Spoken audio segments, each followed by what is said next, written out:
Praise lord. ప్రభుకి స్తోత్రం. యేసుక్రీస్తు నామమున మీకు అందరికీ మైక వందనాలు చెల్లిస్తున్నాను. మరొకసారి వీడియో ద్వారా మిమ్మల్ని కలుసుకోవడానికి ప్రభు ఇచ్చిన మంచి సమయాన్ని బట్టి స్తుతిస్తున్నాను.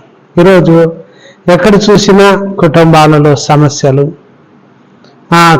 భార్యాభర్తల మధ్యలో, అన్నదమ్ముల మధ్యలో, అత్తాకోడళ్ళ మధ్యలో, బంధువుల మధ్యలో ఎన్నో విధాలుగా గొడవలు జరుగుతూ ఉంటాయి. దీంట్లో కారణం ఏమిటి?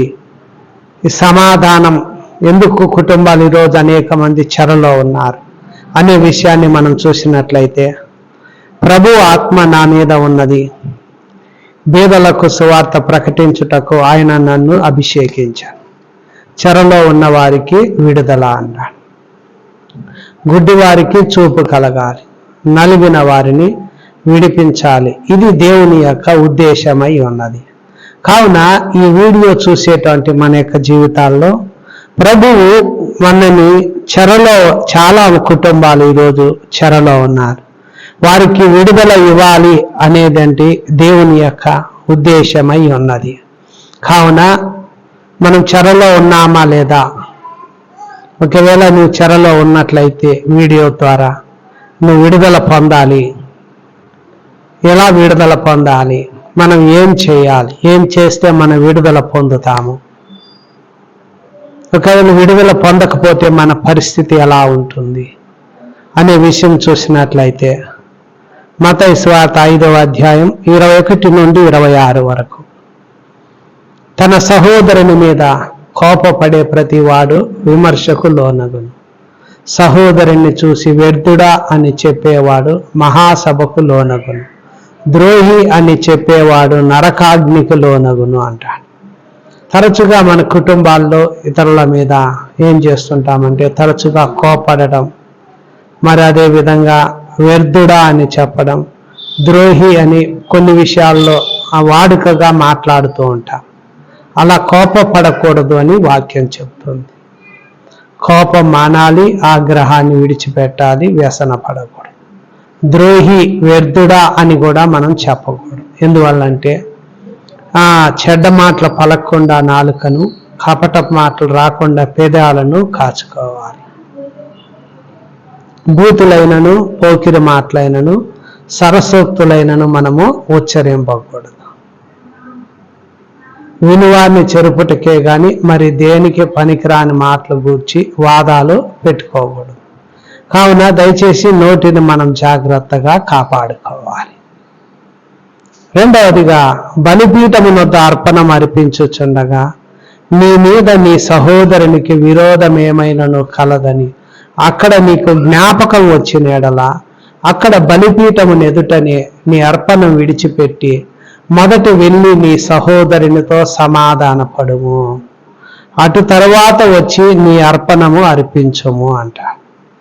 ఇక్కడ బలిపీఠం దగ్గర అర్పణం అర్పించుచుండగా అనగా నువ్వు దేవునికి ఏదైనా అర్పణం అనగా ప్రార్థించేటప్పుడు కానీ, పాడేటప్పుడు కానీ, స్తుతించేటప్పుడు కానీ, దేవునికి నువ్వు ఏదైనా మొక్కుకున్నప్పుడు అర్పణము చెల్లించేటప్పుడు కానీ, నువ్వు మొక్కుకున్న అర్పణము చెల్లించేటప్పుడు కానీ, నీలో ఎవరి మీదైనా విరోధము అనగా నీ కుటుంబీకుల మీద, బంధువులు, స్నేహితులు, నువ్వు పనిచేసే స్థలాలు ఎవరి మీదైనా నీకు విరోధం ఉందని జ్ఞాపకం వస్తే అర్పణాన్ని వదిలేసి మొదట వెళ్ళి ఆ వ్యక్తితో నువ్వు సమాధాన పడాలి.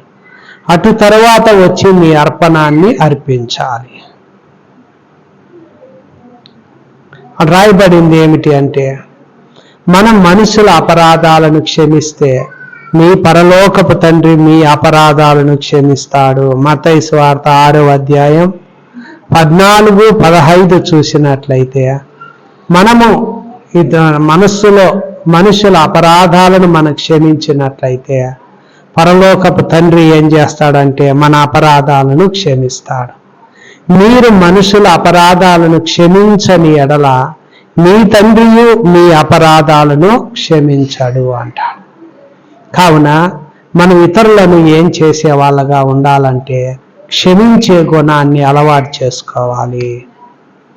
మరియు రెండవదిగా ఇతరులతో సమాధానపడాలి. సమాధానపరచువారు ధన్యులు, వారు దేవుని కుమారులు అనబడుదురు అంటారు. కావున శక్యమైతే మీ చేతనైనంత మట్టుకు సమస్త మనుషులతో మనం ఏమై ఉండాలంటే సమాధానపడాలని వాక్యం మనకు చెప్తుంది. ఇంకా మనం దాని గురించి కొన్ని విషయాలు చూసినట్లయితే యేసు చెప్పినటువంటి మాటల్లో కొన్ని విషయాలు మార్కు సువార్త 11:25-26లో మీకు ఒకని మీద విరోధమేమైనను కలిగి ఉన్న ఎడల మీరు నిలవబడి ప్రార్థన చేయనప్పుడు ఎల్లనూ వానిని క్షమించండి. అప్పుడు పరలోకమందున్న మీ తండ్రియు మీ పాపములను క్షమించునని వాక్యం చెప్తుంది. కనుక నీవు బలిపీఠం దగ్గరికి వెళ్ళి అర్పణం అర్పించే సమయంలో ఎవరి మీదైనా విరోధం ఏమైనా నీలో కలిగి ఉన్నదని నీకు గుర్తొస్తే నువ్వు ప్రార్థన చేసేటప్పుడు ఎల్లా కూడా ఆ వ్యక్తిని క్షమిస్తూ ఉండాలి. అప్పుడు పరలోకమందున్న మీ తండ్రి మీ పాపాలను క్షమిస్తాడు అంటాడు. నీవు ఆ వ్యక్తిని, మనసులో విరోధంగా ఉండే వ్యక్తిని క్షమిస్తే మా పరలోకపు తండ్రి మన అపరాధాలన్నీ క్షమిస్తాడు అని ఈ వాక్యం మనకు స్పష్టంగా చెప్పగలుగుతుంది.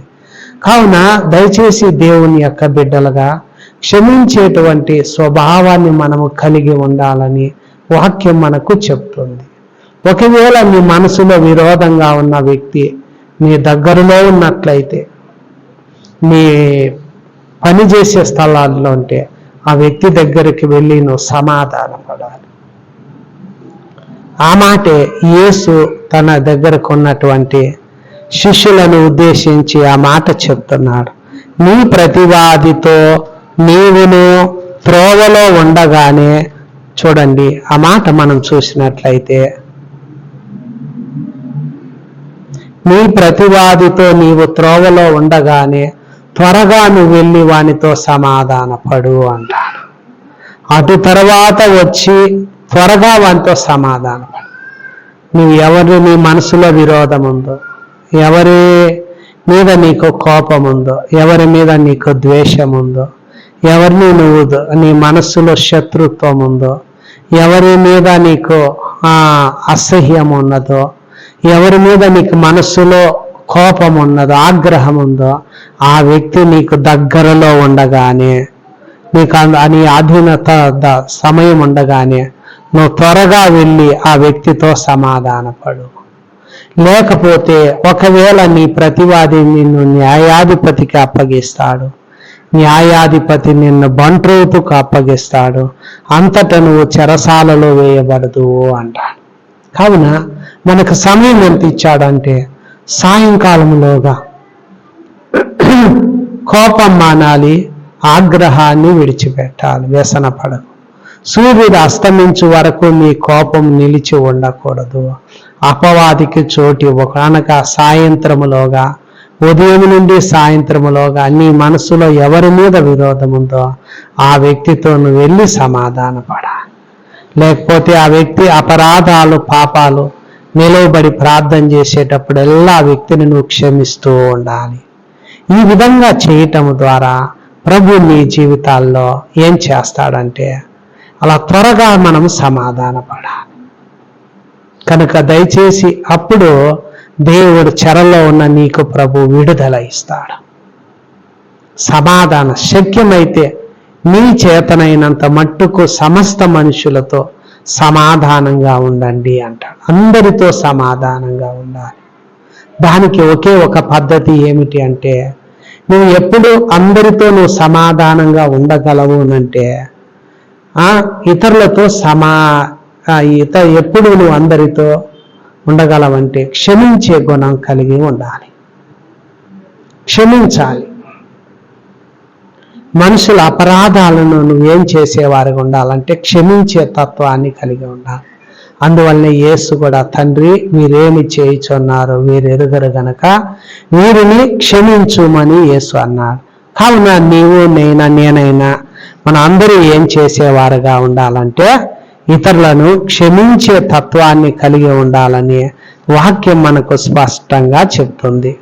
ఈ క్రీస్తునందు దేవుడు మిమ్మల్ని క్షమించిన ప్రకారం మీరును ఒకరిని ఒకరు ఏం చేసుకోవాలంటే క్షమించుకోవాలని వాక్యం మనకు చెప్తుంది. వినివారికి మేలు కలిగేటట్లు అవసరాన్ని బట్టి క్షేమాభివృద్ధికరమైన అనుకూల వచనమే పలకాలి కానీ దుర్భాష ఏదైనాను నోటికి రానియకూడదు. దేవుని పరిశుద్ధ ఆత్మను దుఃఖపరచకూడదు.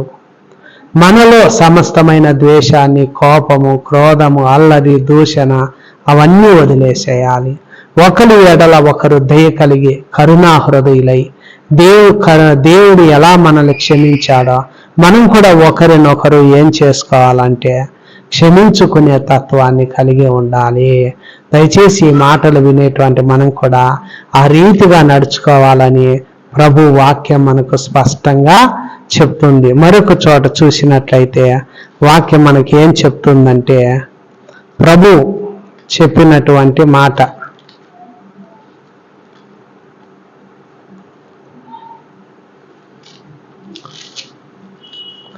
రాయబడింది ఏమిటంటే, ఎవడైనాను తనకు హాని చేసినని ఒకడు అనుకుని నెడల ఒకరినొకడు సహించుచు ఒకరినొకడు క్షమించుడి.